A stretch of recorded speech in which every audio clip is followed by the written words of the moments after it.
Marfoogle is live.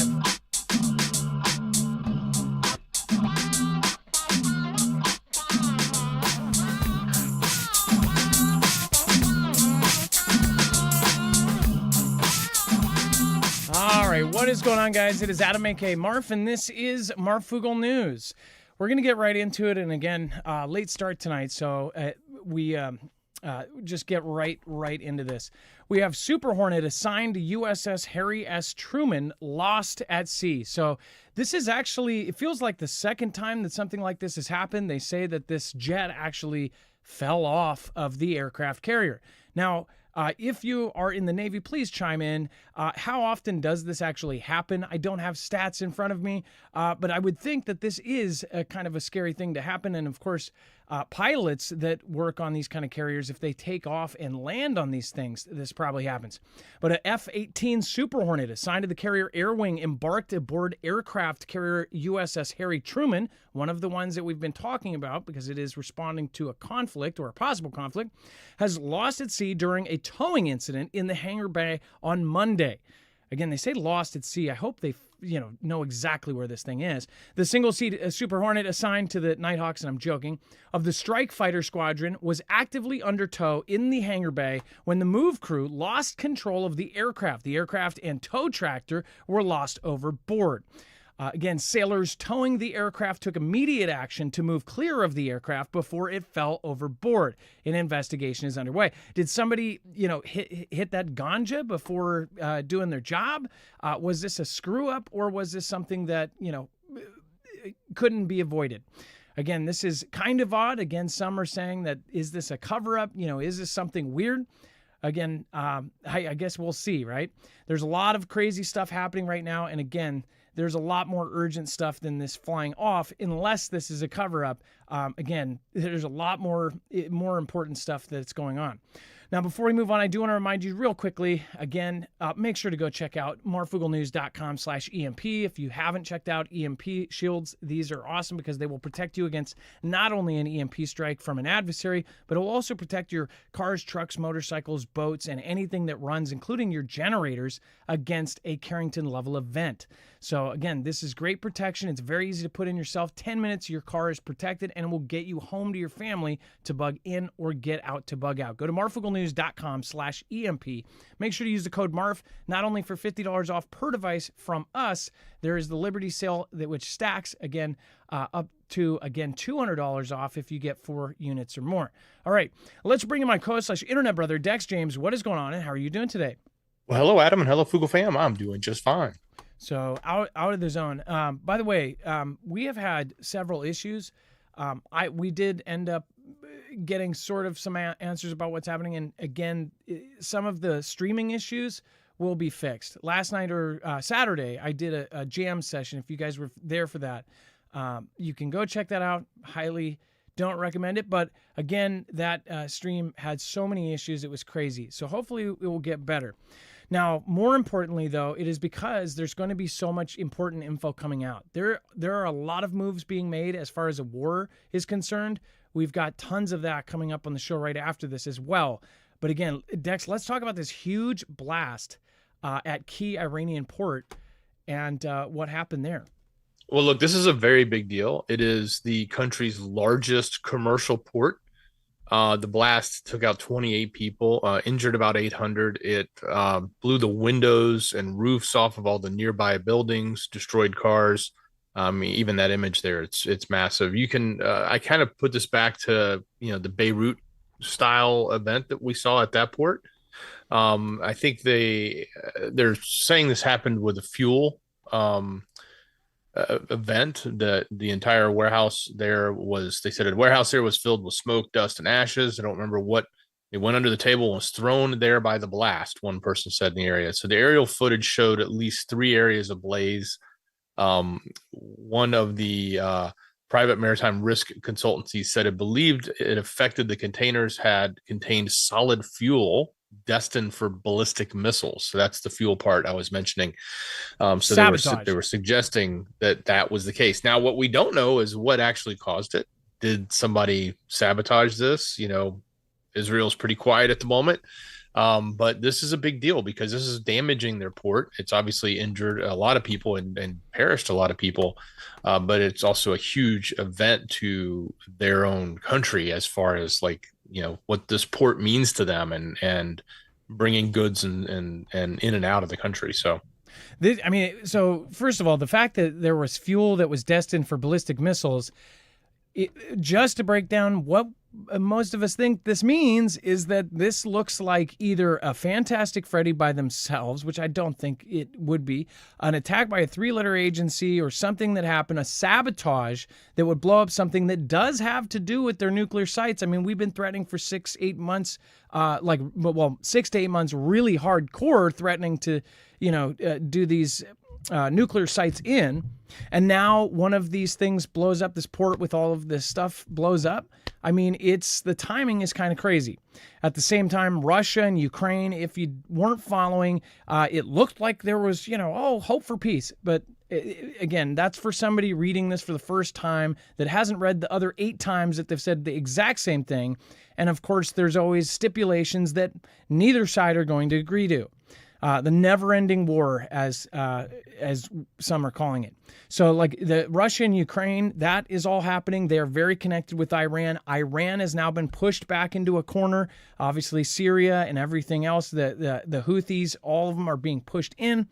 And then, of course, you have China and the Philippines putting their flag on the same island. I mean, we're right now at the precipice of massive war. I wouldn't even call it several different wars because they're all connected.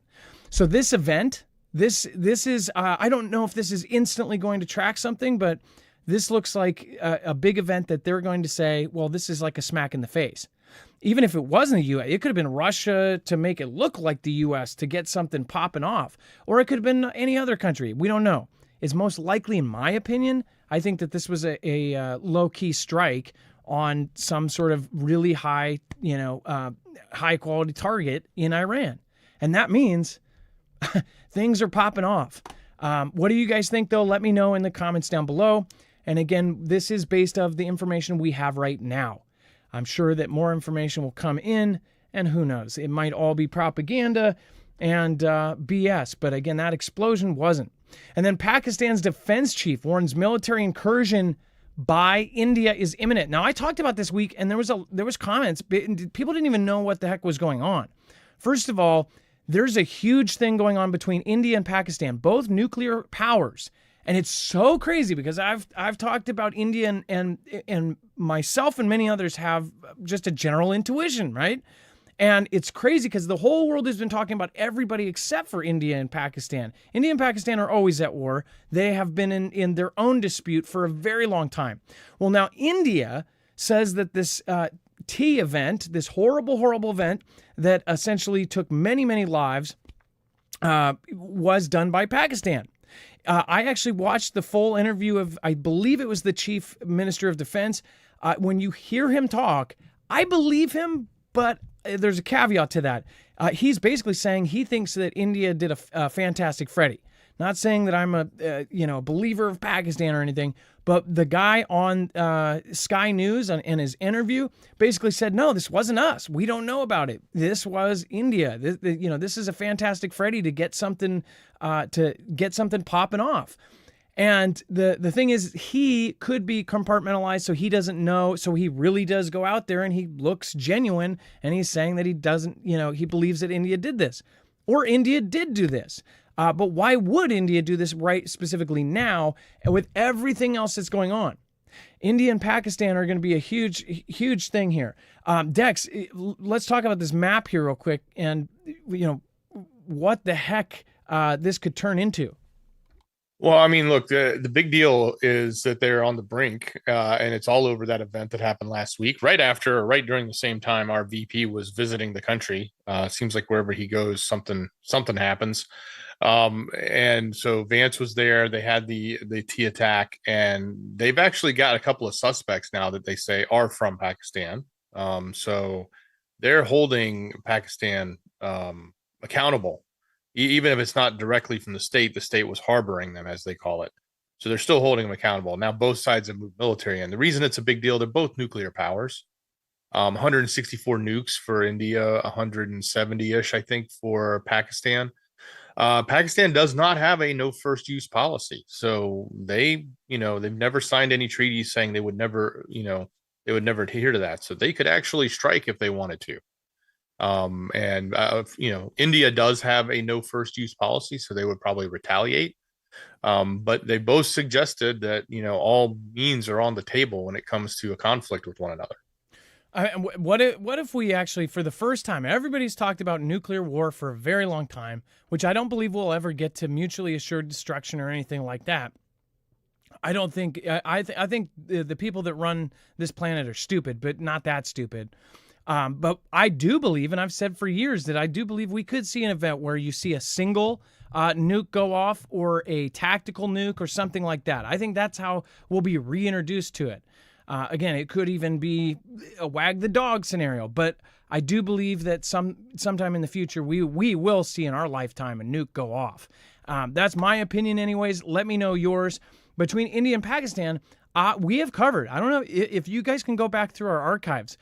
Purposely, when the news has not covered India, we have made sure to keep digging on India because it is such a huge part. And I've said for years, I believe that they purposely kind of shield and have you look here while this is going on over here. India and Pakistan is a huge deal. Since you're watching this channel, you're probably into geopolitics, but 99% of the people around you, they don't know what the hell is going on right now. And when this all pops off, you need to be ready. You need to have your ducks in a row. You need to have food, water, medicine, and protection. Now, by saying that, I'm not saying that the end of the world is coming, but I am saying that people that are prepared are going to be very, very advantaged when anything goes down. I hope that nothing goes down. I'm not an optimist that the world is going to end or we're going to have an invasion or mutually assured destruction. But I will say this. I have followed this for close to 9 years, 8 years on YouTube, and I have followed the news every single day. I can't say that about my early 20s, but my 30s, I zoned in on this stuff. And I have noticed patterns. I say I've read enough news to at least say that I am very good at picking out the patterns of what the media is showing you and what ends up happening afterwards. I follow through. I follow the stuff after it happens and after what the news says. It looks like something is about to pop off out of left field that no one is expecting. Heck, the news took 2 days to cover this tea event there because everybody was so scattered between all of the other stuff going on. Which again, that other stuff, we're about to talk about that over on Marfoogle TV. I know it's a late night tonight, and again, I hope you join me for this show. If you have coffee or one night a week you stay up, tonight is the night you stay up because there is a big event going on right now, and we're going to talk about that on our next show. Thank you, everybody that has popped into the chat. I appreciate you guys. Join us over on Marfoogle TV. If you're in here, you'll be ported over. If you are watching the replay, all you have to do is click here. We'll see you over on Marfoogle TV. Have a great night. Be safe, be prepared, and Marf out. Make sure you realize you have a full bibliography of every single article, tweet, video, picture, document for today's show over on the website. Again, marfooglenews.com.